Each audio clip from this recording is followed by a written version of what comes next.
is our second week of modern. The little things that we went over today. So we went over some side dips. We did an entry. We did some styling for the inside of the side dip. And then we did one exit for the side dip. And then we incorporated this side dip into a combination that features the leads this week. So the leads, we're doing delayed turns and head rolls and things of the sort. So we'll go over that very quickly. We also did a few little like gancho release that we didn't go over in class, but we'll go over it next week. And we'll just show you guys in this video, okay?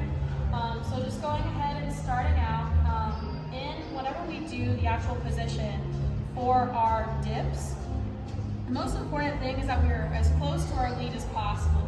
For follows, our left hand is over the shoulder of the lead.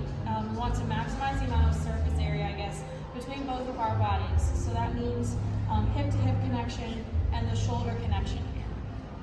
So whenever we're doing this, whenever the lead is doing this dip, what they're going to be doing is going down on 7, coming up on 8, and then moving the follows weight over their natural line of center.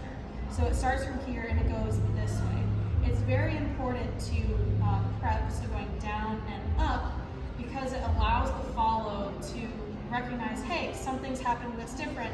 Maybe I need to engage something a little bit more or be more receptive to what the lead's doing.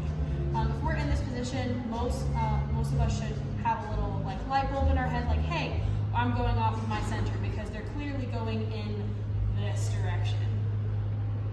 So while we're in this position, for follows, what we'll be doing, there are 3 different foot positions that you can have. The first one is, I guess, feet next to each other, so we're going down and up with our feet here.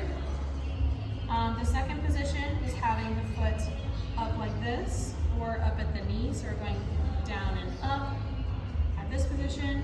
And then the third position that we went over very briefly was you have to be a little bit more of a closed position for this. So we're still having the hip-to-hip connection, going down and up, going over, and this right foot is crossing over the lead's right foot.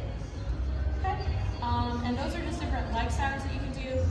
This right arm is also free, so you can feel free to use any of the styling alphabet or the things that we went over last time, which I remember now that I forgot to mention. So as far as hair combs go from last week, what's really important here, we're doing the shoulder, wrist, or the shoulder, elbow, wrist, fingers. But whenever we're doing our hair combs, we're bringing our elbow up, we're swiping our elbow across the face, and then our wrist and fingers will follow afterwards. So it'll look like this, boom, boom. So elbow, wrist, fingers, going across the midline so we don't notice it. So hands going to the back of the neck, elbows coming up, elbows swiping across the face, so elbow, wrist, fingers. And you can do the same thing with that on both sides. You can do it like this, but it should generally be the elbow swiping across the face and then the wrist and fingers following. One thing that I also forgot to mention was body tracing. Body tracing was just any kind of styling you can do like this. So for my follows, it was really nice to do the across the chest and down the sides. You can also go down the front if that's totally up to you. You can do body tracing going up the leg or going down the leg, but just any kind of tracing like that would be appropriate, especially for a dip like this, where this right hand is free for the entirety of the dip.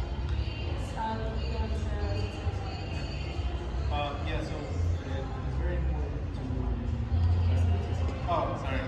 It's very important to have, like Nicole said, the connection, and also to have to grab here on the waist of the follow. And again, safety is number 1.